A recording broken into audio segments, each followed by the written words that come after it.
여러분 안녕하십니까? 서정길 목사입니다. 신학이란 무엇인가 엘스트 맥거레스가 쓴 책을 여러분하고 나누고 있습니다.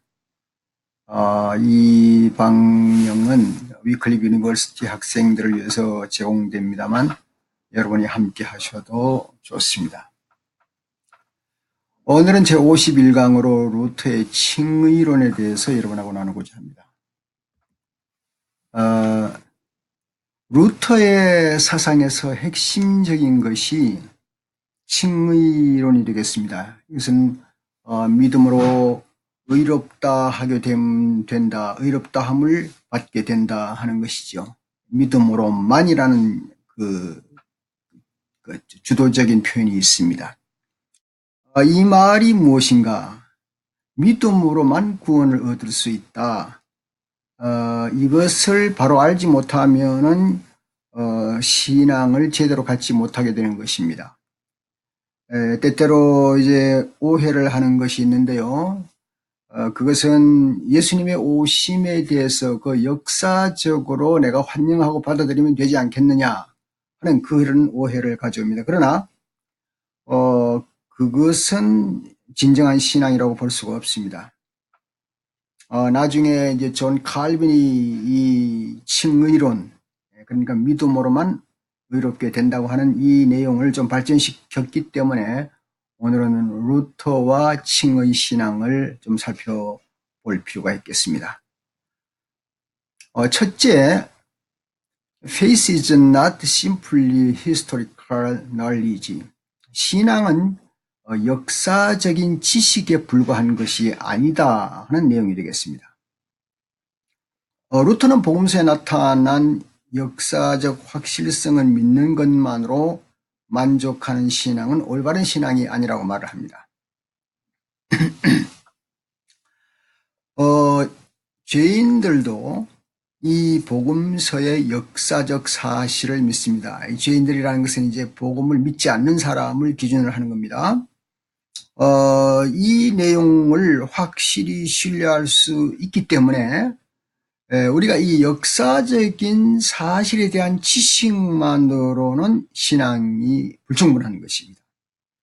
구원에 이르게 하는 신앙은 그리스도가 나를 위해서, 우리를 위해서 태어나셨고, 우리를 위해서 이 땅에 오셔서 우리의 구원 사역, 즉 좀 좁혀 말하면 나의 구원 사역을 완수했다는 사실을 확실히 믿고 신뢰하는 일이라고 볼 수가 있겠습니다. 두 번째는 말이죠. Faith is to be understood as truth. 그러니까 신앙은 신뢰로 이해를 해야 한다는 뜻이 되겠죠. 신앙은 단순히 어떤 것이 참되다라고 믿는 일로 끝나지 않습니다. 신앙은 그러한 믿음대로 행동할 각오가 되어 있는 상태입니다. 행동을 하려면 그것에 대한 신뢰가 필요한 것입니다. 의지가 필요한 것이죠. 예컨대 이제 예를 들면은 내 앞에 어떤 배가 있다고 하십시다. 그러면 그 배가 존재한다는 것을 믿는 것이 아니라 존재한다는 것을 믿음으로 끝나지 않고 그 배에 들어가서 그 배의 운항 속에서 함께 내가 몸을 맡기고 살 준비가 되는 것, 사는 것, 쉽게 말해서 그 배에 들어가는 것을 말하는 일이라고 볼 수가 있겠습니다. 그래서 신앙은 신뢰로 이해를 할 수가 있다는 겁니다. 세 번째 이 루터 칭의 신앙은 faith united the believer with Christ. 신앙은 신자들을 예수 그리스도와 하나 되게 하는 것을 믿어야 하는 것입니다.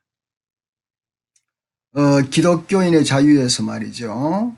1520년에 발간된 책입니다만은 신앙은 추상적이거나 교리에 동의하는 것이 아니라 그리스도와 신자가 하나 되는 것이다 라고 말을 했습니다. 루터가 속해 있는 그 비덴베르크 대학에서 루터의 동료로 일했던 그 필립 멜랑히톤이라는 사람이 있습니다. 그는 그리스도를 아는 것은 그가 주는 은택을 아는 것이다. 그렇게 말을 했습니다. 신앙은 그리스도뿐만 아니라 그가 베푸는 용서 그리고 칭의, 소망 같은 그 은택을 누릴 수 있게 해준다는 것을 믿는 것입니다. 이 부분이 너무 또 증폭되어 가지고 요즘은 하나님 믿는다고 하는 것이 이 세상의 모든 것을 갖는다라고 하는 그런 은택을 또 생각하는 분들도 있는데 거기에는 약간 좀 조심할 필요가 있습니다. 좀 더 필요한 그 신학적 자세가 필요한 것이 있습니다. 이렇게 이제 그 루터의 칭의 신앙의 세 가지가 있고요. 이것이 이제 좀 발전해서 그 법정적 칭의 개념이라는 것이 등장을 합니다. 여기에 이제 그 아우구스티누스가 면면하게 신학의 주체자로 흘러왔지만 이제 루터가 종교개혁을 하면서 약간의 차이가 있는 것을 우리는 좀 발견해 볼 수가 있다고 봅니다. 루터가 주장한 내용 가운데 하나가 믿음으로 의롭게 된다 하는 것인데 이것은 교리의 핵심 내용으로 다른 말을 하면은 죄인은 스스로 의롭게 될 수 없다는 말이 되는 겁니다. 이건 루터의 주장입니다. 그러므로 칭의라는 것은 오로지 하나님이 주도권을 쥐고 그 자원까지 공급하신 분이다. 그렇게 믿어야 한다는 사실이죠.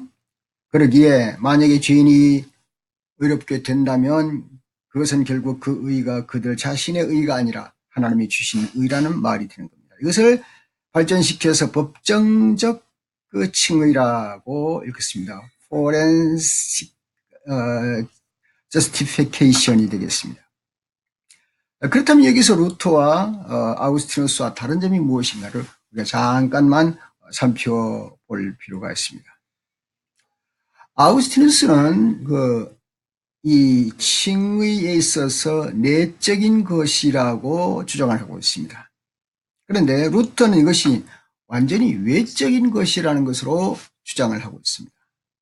자, 그러니까 아우구스티누스는 내적으로 우리 인격 속에서 나타나게 된다. 이것을 하나님이 인정하신다는 것이 되고 루터는 그게 아니고 우리가 아직 부족하고 완전히 죄인일 때에 그때 벌써 하나님이 먼저 외적으로 인정을 해주는 것으로 시작이 된다 하는 그런 표현이 되겠습니다. 조금 다른 것 같은데 또 많이 다르다고 볼 수가 있겠습니다. 루터는 하나님은 이 의가 죄인의 인격에 속한 부분인 양 그냥 봐준다. 그러니까 로마서 4장 7절에 기준한다면 불법의 사함을 받고 죄가 가리워짐을 받는 사람이 복이 있다. 죄가 가리워진 사람 이렇게 이제 표현하는 겁니다. 하나님이 죄를 가리워줬다는 뜻이 되겠죠. 그러므로 앞으로 우리가 의롭게 되는 믿음은 신자들이 그리스도와 하나가 된다는 개념을 이제 하나하나 공부하게 되는데요. 우리가 하나님께 의롭다 인정함을 받지 않으면 그리스도와 하나가 될 수 없습니다. 하나님께 의롭다 함을 인정받았기 때문에 내가 자신이 있어서 그리스도와 하나가 되는 게 아니라 하나님께로부터 인정받은 모습이기 때문에 그리스도와 하나가 될 수 있다. 이렇게 보는 것입니다. 그러므로 그 이후에 신자는 의롭다 인정함을 받았기 때문에 진정한 내 자신의 죄를 끊임없이 죽을 때까지 고백하면서 하나님과 바르고 의로운 관계를 이루게 되는 것입니다. 우리가 이제 개신교 목사님들 중에 좋아하는 분이 그 한경직 목사님이신데 한경직 목사님이 아주 중요한 상을 받을 때에 그럴 때 고백을 했습니다. 상을 받는 순간에 저는 죄인입니다. 저는 신사참배를 했던 죄인입니다. 그렇게 고백을 했습니다. 예.